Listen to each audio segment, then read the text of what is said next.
Imagine a world where every word you hear explodes with flavor, where hello tastes like chocolate syrup, sunshine drips with mango, and storm stings like sour lime.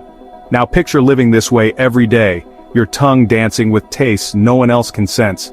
Welcome to where we unravel true stories of human mysteries that reveal the brain's wildest secrets. Today we dive into the bizarre life of Julie McDowall, a Scottish woman whose rare condition, lexical gustatory synesthesia, lets her taste words like candy. Is her brain a neurological marvel, or does it hold a deeper mystery? Join us on this mind-bending journey into a world where language becomes flavor. We've all had moments when our senses tangle. You're searching for your keys, heart racing, the jingle echoing in your mind like a faint melody. Or you're hiking a trail, taking a wrong turn, the air heavy with pine as panic creeps in. Maybe it's a childhood memory, your mom's warm cookies, their buttery scent pulling you back decades. For Julie McDowall, senses don't just tangle, they collide. In 2025, Julie, a 40-year-old Glasgow woman with bright eyes and a quick laugh, lives a life where words spark vivid tastes as reported by BBC Learning English.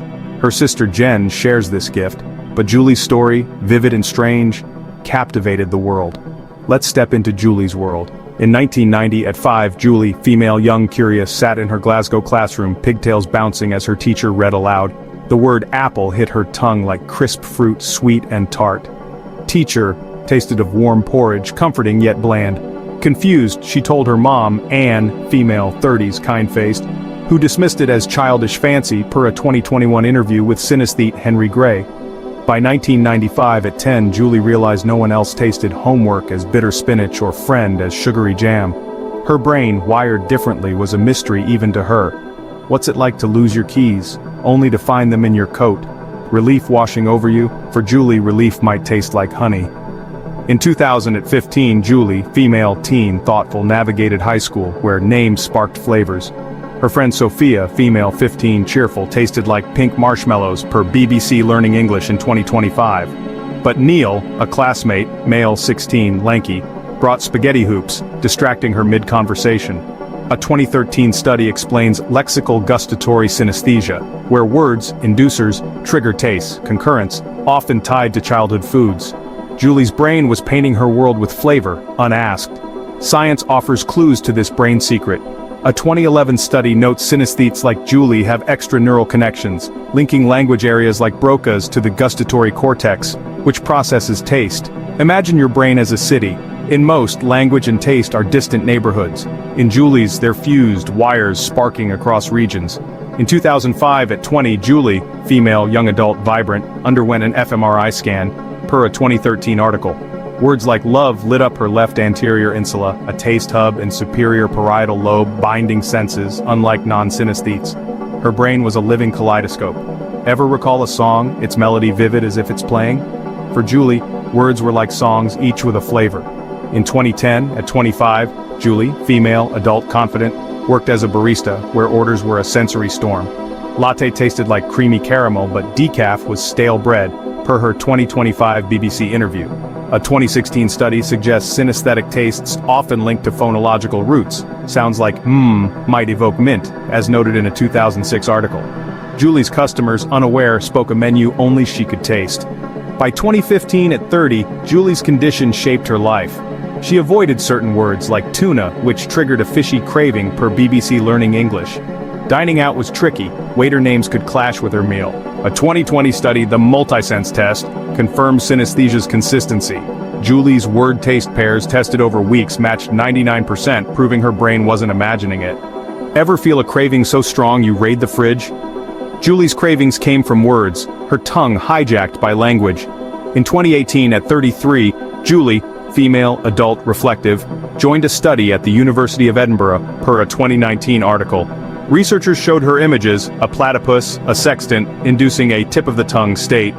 Julie tasted flavors before naming them, suggesting meaning, not sound, drove her synesthesia, per in 2006. Her sister Jen, female, 30s, warm, tasted Neil as spaghetti hoops, but Julie sensed creamy pasta, showing synesthesia's personal twist, per BBC. Their brains, though similar, danced to different tunes. Ever envy someone's effortless nap, their peace out of reach? Julie envied those free from sensory storms. In 2020 at 35 she, female adult introspective shared on Reddit's r/synesthesia, under a pseudonym, how Chicago tasted like deep dish pizza, vivid and warm. A 2014 study notes synesthetes often tie taste to memories. Julie's flavors echoed Glasgow's rainy streets and cozy kitchens. Yet constant taste could overwhelm, like hearing a song that never stops, per a 2022 essay by Henry Gray. By 2023 at 38, Julie embraced her gift. She, female, adult, radiant, worked as a food writer, crafting recipes inspired by words. Summer became a mango sorbet dessert, winter a spiced chai cake, per a 2022 post by synesthete Julia Skinner. A 2013 article on synesthetic chefs like Jamie Smith notes how synesthesia redefines flavor. Julie's dishes, infused with her brain's quirks, drew crowds, her menus a map of her mind's secret flavors. What's it like to taste a memory, like your first bike ride, free and wild? For Julie, every word was a memory. In 2025 at 40, she, female adult poised, spoke on BBC's, describing synesthesia as a craving like pregnancy.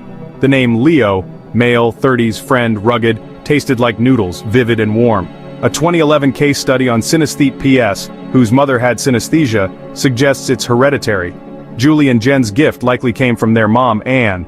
Julie's life wasn't all sweet. Names like Robert tasted of rotten eggs, per BBC Learning English, making meetings awkward. A 2006 entry on synesthete GIW notes jail tasted like cold, hard bacon. Unpleasant tastes could jolt. Ever flinch at a bad smell, unable to escape? Julie's bad tastes lingered, her brain refusing to let go. Yet she loved her condition, per in 2022, calling it a little finger of her identity, inseparable. In 2025, Julie's story went viral. A Reddit thread on R words posted by Catherine Constance echoed her experiences, with users sharing tastes like Priscilla as cinnamon rolls. A 2019 study notes synesthesia's prevalence, 2 to 4% of people, per in 2013, with lexical gustatory rarer at 0.2-3% of synesthetes, per in 2022. Julie's brain, a rare marvel, turned words into a sensory feast, per. Ever wonder what your name tastes like? For Julie, it's a secret flavor, unique to her. Her world, where nincompoop might taste like gummy bears, challenges science. A 2009 study by Simner suggests synesthetes form taste links in childhood wired by early foods. Julie's Glasgow upbringing, rich with porridge and jam, shaped her palate. Her brain, per a 2011 study, shows extra connections, a neurological quirk making her a living mystery. Today, Julie, 40, lives vibrantly. She, female adult glowing, crafts recipes, shares stories and laughs with Jen, female 30s lively, over names like Sam, female 30s colleague, tasting like coffee, per BBC.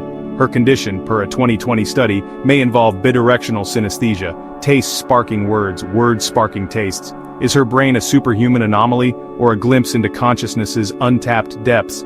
This is diving into true stories that awe. If Julie's candy-like words amazed you, hit subscribe for more brain secrets. What does your favorite word taste like? Share in the comments and watch our next video for another plunge into the unknown. Stay curious, there's a mystery within you.